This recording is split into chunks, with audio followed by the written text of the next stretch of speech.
कहानी की शुरुआत एक अंधेरी लिफ्ट से होती है। जैसे ही थॉमस की आंख खुलती है वह घबराकर इधर उधर देखने लगता है। हर तरफ सिर्फ अंधेरा होता है जबकि लिफ्ट तेजी से ऊपर जा रही होती है। इसी दौरान थॉमस जोर जोर से चिल्लाने लगता है, लेकिन लिफ्ट के बाहर से कोई अजीब चीज उस पर हमला करने लगती है। यह देखकर वह डर से नीचे गिर पड़ता है। कुछ पल बाद ऊपर एक दरवाजा नजर आता है और अगले ही पल लिफ्ट अचानक रुक जाती है। दरवाजा खुलते ही बहुत से लड़के उसके चारों तरफ जमा हो जाते हैं। थॉमस अभी कुछ समझ भी नहीं पाता कि एक लड़का नीचे उतरता है और उसे पकड़कर ऊपर खींच लेता है। जैसे ही वह बाहर आता है सब लड़के उसे हैरानी और मजाक भरे अंदाज में देखने लगते हैं। थॉमस घबराते हुए वहां से भागने की कोशिश करता है, लेकिन अगले ही पल लड़खड़ाकर नीचे गिर जाता है। जब वह उठकर सामने देखता है तो उसकी सांसें रुक जाती हैं, क्योंकि उसके चारों तरफ आसमान को छूती हुई बहुत बड़ी दीवारें खड़ी थीं। और उसी पल उसे एहसास होता है कि वह किसी आम जगह पर नहीं आया और अगले ही पल उसे एक बंद कोठरी में डालकर दरवाजा बंद कर दिया जाता है। थॉमस घबराकर उठता है और दरवाजे से बाहर झांकने लगता है। इसी दौरान वहां एक लड़का आता है जिसका नाम एलबी होता है। वह सख्त लहजे में थॉमस को चेतावनी देता है कि यहाँ से भागने की कभी कोशिश मत करना। एलबी जब उससे उसका नाम पूछता है तो थॉमस हैरान रह जाता है, क्योंकि उसे अपना नाम तक याद नहीं होता। ये सुनकर एलबी बताता है कि यहाँ आने वाले हर लड़के के साथ यही होता है और कुछ दिन बाद याददाश्त वापस आने लगती है। लेकिन थॉमस अब भी उलझन में था। वह एलबी से पूछता है कि आखिर ये जगह है क्या। तब एलबी उसे बाहर ले जाता है जहाँ बहुत से लड़के काम कर रहे होते हैं। कोई खेती कर रहा था, कोई लकड़ियां उठा रहा था, जबकि कुछ लोग पहरा दे रहे थे। एलबी उसे बताता है कि वे सब यहीं रहते हैं और जिंदा रहने के लिए अपनी जरूरत की हर चीज खुद तैयार करते हैं। वह थॉमस को उस बड़ी लिफ्ट की तरफ इशारा करके बताता है कि यही वह बॉक्स है जहां से वह आया है और वे सब भी एक एक करके उसी बॉक्स के जरिए यहाँ पहुंचते थे। लेकिन हैरानी की बात यह थी कि आज तक किसी को यह नहीं पता था कि उन्हें यहाँ भेजा किसने है। ये सुनकर थॉमस तुरंत दीवारों की तरफ देखता है और एलबी से पूछता है कि दीवार के बाहर क्या है। ये सवाल सुनते ही एलबी का चेहरा गंभीर हो जाता है। वह थॉमस को सिर्फ 3 रूल्स बताता है। अपना काम करो, किसी को नुकसान मत पहुंचाओ और दीवार के पार जाने की कभी कोशिश मत करना। लेकिन थॉमस की नजरें साफ बता रही थीं कि वह यह राज जानकर ही रहेगा। इसके बाद थॉमस सीधे उस बड़ी दीवार की तरफ बढ़ने लगता है। वह हर हाल में जानना चाहता था कि उसके पार आखिर क्या मौजूद है। इसी दौरान चक नाम का एक लड़का आता है और उसे रोक लेता है। वह थॉमस को चेतावनी देता है कि वहां न सिर्फ वह बल्कि यहाँ मौजूद कोई भी अंदर नहीं जा सकता। लेकिन अगले ही पल 2 लड़के तेजी से मेज के अंदर से बाहर निकलते हैं और उनके पास से गुजर जाते हैं। यह देखकर थॉमस हैरान रह जाता है। वह चक से कहता है कि उसने कहा था वहां कोई नहीं जा सकता। तब चक उसे बताता है कि वे आम लड़के नहीं बल्कि रनर्स हैं और सिर्फ वही लोग मेज के अंदर जा सकते हैं, क्योंकि वे बाकी सबसे ज्यादा तेज और बहादुर होते हैं। ये सुनकर थॉमस की क्यूरियोसिटी और बढ़ जाती है। वह धीरे धीरे मेज के करीब जाने लगता है, लेकिन चक उसे रोकने की कोशिश करता है और बताता है कि उस जगह के अंदर जाना मौत को दावत देने जैसा है। लेकिन थॉमस अब जैसे किसी की बात सुनने को तैयार ही नहीं था। वह एक एक कदम मेज की तरफ बढ़ने लगता है और जैसे ही वह अंदर जाने वाला होता है, गैली नाम का एक लड़का उसे जोर से धक्का देकर पीछे गिरा देता है। ये देखकर थॉमस गुस्से में आ जाता है, जबकि शोर सुनकर बाकी सब लड़के भी वहां जमा हो जाते हैं। सब उसे शांत होने को कहते हैं, लेकिन थॉमस के दिमाग में सिर्फ एक ही सवाल चल रहा था कि आखिर इस मेज के अंदर क्या है। इसी दौरान अंदर से एक जोरदार धमाके जैसी आवाज आती है। थॉमस तुरंत पीछे मुड़कर देखता है और अगले ही पल उसकी सांसें रुक जाती हैं, क्योंकि वे बहुत बड़ी दीवारें धीरे धीरे हिलना शुरू कर देती हैं और पल भर में एक दूसरे से जुड़कर मेज का रास्ता पूरी तरह बंद कर देती हैं। यह देखकर थॉमस को एहसास हो जाता है कि यह जगह सिर्फ अजीब नहीं बल्कि बेहद खतरनाक है। लेकिन असली सवाल अभी बाकी था, आखिर ये दीवारें खुद ब खुद बंद कैसे हो जाती हैं। रात को न्यूट, जो यहाँ मौजूद सब लड़कों का इंचार्ज था, थॉमस को मेज के बारे में बताता है। वह कहता है कि यह कोई आम जगह नहीं, क्योंकि हर रात इस मेज के रास्ते बदल जाते हैं। न्यूट रनर्स की तरफ इशारा करते हुए बताता है कि ये लोग हर सुबह अपनी जान खतरे में डालकर मेज के अंदर रास्ता ढूंढने जाते हैं। यह सुनकर थॉमस पूछता है कि आखिर ये लोग कब से रास्ता तलाश कर रहे हैं। लेकिन हैरानी की बात यह थी कि उन्हें यहाँ 3 साल हो चुके थे और आज तक वे बाहर निकलने का रास्ता नहीं ढूंढ सके थे। ये सुनकर थॉमस हैरान रह जाता है। न्यूट आगे बताता है कि अगर शाम होने से पहले कोई रनर वापस न आए तो वह कभी जिंदा नहीं बचता। थॉमस घबराकर पूछता है कि आखिर उनके साथ ऐसा क्या होता है। तब न्यूट धीमी आवाज में बताता है कि मेज के अंदर कुछ ऐसी खतरनाक चीजें मौजूद हैं जिन्हें देखने के बाद आज तक कोई जिंदा वापस नहीं आया। यह सब सुनने के बावजूद थॉमस कहता है कि वह भी रनर बनना चाहता है, लेकिन न्यूट उसे साफ शब्दों में बताता है कि यहाँ कोई अपनी मर्जी से रनर नहीं बनता। अगर सब लोग चाहें तभी वह रनर बन सकता है। सुबह होते ही थॉमस को एक अजीब सा एहसास होने लगता है, जैसे उसके दिमाग में कुछ पुरानी यादें वापस आ रही हों। उसी पल उसे अपना नाम याद आ जाता है, थॉमस। इसके बाद जब सब लोग बगीचे में काम कर रहे होते हैं तो न्यूट थॉमस को एक टोकरी देता है और उसे जंगल से फर्टिलाइजर लाने को कहता है। थॉमस को अंदाजा नहीं होता कि यह जंगल उसके लिए कितना खतरनाक साबित होने वाला है। जैसे ही वह जंगल में प्रवेश करता है, हर तरफ सन्नाटा छा जाता है और वह धीरे धीरे आगे बढ़ने लगता है। थोड़ी दूर आगे उसे लकड़ी से बना हुआ नुकीला सा ढांचा दिखाई देता है। वह उसे ध्यान से देखता है और नीचे देखने पर वहां मानव हड्डियां पड़ी होती हैं। यह सब देखकर वह तुरंत रुक जाता है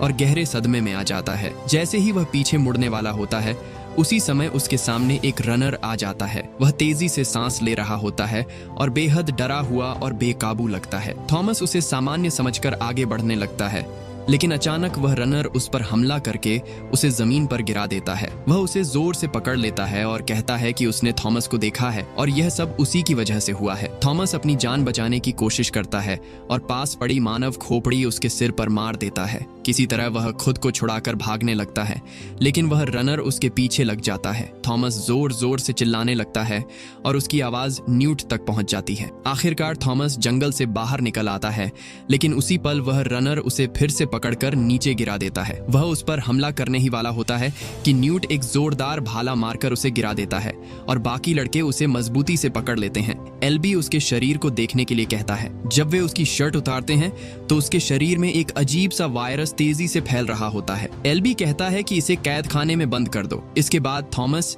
एल्बी से पूछता है कि आखिर उसे क्या हुआ है। एल्बी बताता है कि उसे जरूर मेज में किसी अजीब चीज ने काटा होगा, जिसकी वजह से यह वायरस फैल रहा है। लेकिन थॉमस पूछता है कि अब उसके साथ क्या होगा। एल्बी चुप हो जाता है, जैसे वह जानता हो कि अब उसके साथ कुछ बहुत बुरा होने वाला है। सभी लड़के दीवार के पास भाले लेकर इकट्ठा हो जाते हैं। मिन्हो, जो रनर्स में सबसे बहादुर था, वह संक्रमित रनर को पकड़ कर लाता है और उसे दीवार के सामने गिरा देता है और उसकी रस्सी काट देता है। वह अपनी जान की भीख मांगता है, लेकिन ये सब मजबूर थे। इसी दौरान मेज की दीवार बंद होने लगती है। सभी लड़के भाले नीचे लाते हैं और मिलकर उसे दीवार की ओर धकेलने लगते हैं, लेकिन वह रनर दीवार के पार नहीं जाना चाहता था और मजबूरी में सभी उसे मेज के अंदर धकेल देते हैं और दीवार बंद हो जाती है। यह सब देखकर थॉमस अंदर से टूट जाता है, जैसे वह खुद को दोषी मान रहा हो। सभी निराश होकर वापस लौट जाते हैं। अगली सुबह जब थॉमस की आंख खुलती है तो वह दीवार की ओर देखता है, जहां एल्बी रनर्स के साथ मेज के अंदर जा रहा होता है। थॉमस न्यूट से पूछता है कि एल्बी मेज के अंदर क्यों गया है, जबकि वह रनर नहीं है। न्यूट बताता है कि एल्बी उस चीज को ढूंढने गया है जिसने उस रनर को संक्रमित किया था। वह आगे बताता है कि सबसे पहले यहाँ एल्बी ही आया था और उसने यहाँ के सबसे कठिन दिन देखे हैं, इसलिए वह दूसरों की मदद करना जानता है। यह सुनकर थॉमस प्रभावित होता है, लेकिन साथ ही चिंतित भी हो जाता है कि मेज के अंदर गए रनर्स के साथ क्या होने वाला है। शाम हो चुकी थी और मेज की दीवारें बंद होने का समय करीब आ रहा था। सभी लड़के परेशान खड़े थे कि रनर्स अभी तक वापस क्यों नहीं आए। थॉमस पूछता है कि क्या वे किसी को मदद के लिए नहीं भेज सकते, लेकिन न्यूट तुरंत बताता है कि यह नियमों के खिलाफ है। इसी दौरान दूर से मिन्हो दिखाई देता है, जो एल्बी को अपने कंधों पर उठाकर पूरी ताकत से भाग रहा होता है, लेकिन दीवार के पास पहुंचते ही एल्बी उसके कंधे से नीचे गिर जाता है। सभी लड़के चिल्लाकर मिन्हो से कहते हैं कि एल्बी को छोड़कर वापस आ जाओ, लेकिन मिन्हो आखिरी कोशिश करते हुए उसे घसीट कर लाने की कोशिश करता है और जैसे ही दीवार बंद होने वाली होती है, थॉमस अचानक मेज के अंदर कूद पड़ता है। वह संकरे रास्ते से अंदर पहुंच जाता है और अगले ही पल दीवार बंद हो जाती है। अब वे ऐसे खतरे में फंस चुके थे जहां से आज तक कोई भी जिंदा वापस नहीं आया था। थॉमस अपनी परवाह किए बिना तुरंत एल्बी के पास जाता है, जिसे अब वायरस वाला डंक लग चुका था। अचानक आसपास से अजीब आवाजें आने लगती हैं। ये कोई आम आवाजें नहीं थीं, बल्कि मेज के रास्ते बदल रहे थे, यानी अब खतरा उनकी तरफ बढ़ रहा था। तब ये दोनों मिलकर एल्बी को उठाते हैं और उसे वहां से थोड़ी दूर ले जाते हैं। इसी दौरान किसी की डरावनी चीख सुनाई देती है, जैसे खतरा अब बिल्कुल पास आ चुका हो। मिन्हो बुरी तरह घबरा जाता है और कहता है कि उन्हें यहाँ से तुरंत निकलना होगा, लेकिन थॉमस कहता है कि पहले उन्हें एल्बी को किसी सुरक्षित जगह छुपाना होगा। यह सुनकर मिन्हो गुस्से में थॉमस का गला पकड़ लेता है और कहता है कि उन्हें उसकी नहीं अपनी जान बचानी चाहिए। इसी दौरान थॉमस की नजर दीवार पर लटकी बेलों पर पड़ती है और ये दोनों एल्बी को बेलों की मदद से ऊपर खींचने लगते हैं, लेकिन उसे ऊपर खींचना आसान नहीं होता। बड़ी मुश्किल से वे उसे थोड़ा ऊपर ले जाते हैं। अगले ही पल मिन्हो को सामने कुछ अजीब सा अपनी तरफ आता हुआ दिखाई देता है। वह डर के मारे तुरंत कहता है कि उन्हें अभी यहाँ से जाना होगा, लेकिन थॉमस एल्बी को और ऊपर खींचने की कोशिश करता रहता है। मिन्हो इतना डर जाता है कि वह रस्सी छोड़कर भाग जाता है और एल्बी नीचे गिरने ही वाला होता है कि थॉमस दीवार का सहारा लेकर रस्सी को मजबूती से पकड़ लेता है। उसी पल थॉमस को भी वही अजीब आवाज सुनाई देती है। जब वह देखता है तो वह चीज उसके बिल्कुल पास आ चुकी होती है। सौभाग्य से थॉमस बेलों के पीछे छिपा होता है, इसलिए वह चीज उसे देखे बिना आगे निकल जाती है। थॉमस धीरे से बाहर निकलता है और फिर से बेलें बांधने लगता है, लेकिन उसी समय वह अजीब जीव जैसे उसे महसूस कर लेता है और उसकी तरफ मुड़ता है। जैसे ही वह उसे देखने वाला होता है, थॉमस तुरंत दीवार के पीछे छिप जाता है। जब वह दोबारा बाहर निकलता है तो वहां कुछ भी नहीं होता, लेकिन अगले ही पल ऊपर से एक चिपचिपी चीज उसके कंधे पर गिरती है। थॉमस जैसे ही ऊपर देखता है, उसकी सांसें रुक जाती हैं क्योंकि उसके ऊपर एक डरावना मॉन्स्टर खड़ा था और अगले ही पल वह मॉन्स्टर थॉमस पर हमला कर देता है। थॉमस अपनी जान बचाने के लिए पूरी ताकत से भागने लगता है, लेकिन वह मॉन्स्टर उसका पीछा नहीं छोड़ता। तब थॉमस बेलों की मदद से दीवार पर चढ़ जाता है, लेकिन वह मॉन्स्टर इतना बड़ा था कि वह भी आसानी से दीवार पर चढ़ आता है। भागते भागते अचानक दीवार खत्म हो जाती है और पीछे मॉन्स्टर बिल्कुल करीब आ जाता है। अपनी जान बचाने के लिए थॉमस सामने की बेलों पर कूद जाता है और उन्हें कसकर पकड़ लेता है, लेकिन अगले ही पल मॉन्स्टर भी उन्हीं बेलों पर कूदकर उस पर हमला करने लगता है। थॉमस किसी तरह उसके हमलों से बचता रहता है, लेकिन अचानक बेल टूट जाती है और वह नीचे गिर पड़ता है। उसी पल सारी बेलें टूटकर मॉन्स्टर को बुरी तरह जकड़ लेती हैं। तभी वहां मिन्हो भी वापस आ जाता है और दोनों को वहां से भागने का मौका मिल जाता है। वे भागते भागते सेक्शन की दीवारों तक पहुंचते हैं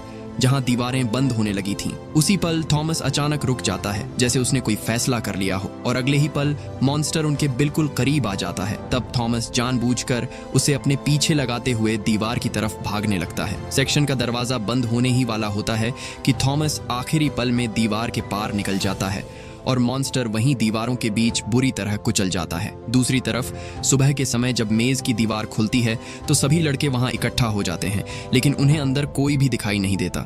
सब निराश होकर वापस जाने लगते हैं। तभी अचानक थॉमस, मिन्हो और एल्बी मेज के अंदर से बाहर आते हुए दिखाई देते हैं। ये देखकर सभी लड़के खुशी से चौंक जाते हैं। इसके बाद गैली सब लड़कों से कहता है कि थॉमस ने 3 साल से बने रूल्स तोड़े हैं। वह बिना अनुमति मेज के अंदर गया था, इसलिए उसे सजा मिलनी चाहिए, लेकिन कोई भी लड़का उसे सजा देने के लिए तैयार नहीं होता। तभी मिन्हो सबको बताता है कि इतने सालों में आज तक किसी ने भी उस मॉन्स्टर को नहीं मारा था। वह यह भी बताता है कि वह खुद डर कर भाग गया था, लेकिन थॉमस ने अपनी जान जोखिम में डालकर एल्बी को बचाया। इसलिए मिन्हो कहता है कि थॉमस को सजा नहीं बल्कि रनर बनाना चाहिए। उसी दौरान सबको लिफ्ट की आवाज सुनाई देती है। सब लड़के दौड़कर लिफ्ट के पास पहुंचते हैं। जब वे लिफ्ट खोलते हैं तो इस बार वहां एक लड़की बेहोश पड़ी होती है, लेकिन सबसे हैरानी की बात यह थी कि न्यूट को उसके पास से एक कागज मिलता है जिस पर लिखा होता है कि यह आखिरी है और इसके बाद कोई और नहीं आएगा, न नए लड़के न कोई सामान। यह पढ़कर सबके होश उड़ जाते हैं। इसी दौरान वह लड़की होश में आती है और सबसे पहले थॉमस का नाम लेती है, फिर से बेहोश हो जाती है। यह सुनकर सब लड़के हैरानी से थॉमस को देखने लगते हैं, लेकिन थॉमस खुद भी नहीं जानता था कि उसके साथ क्या हो रहा है। तब थॉमस सबको बताता है कि अब उनके पास सिर्फ एक ही रास्ता बचा है। उन्हें फिर से मेज के अंदर जाकर रास्ता खोजना होगा, क्योंकि अब वे मॉन्स्टर को देख चुके हैं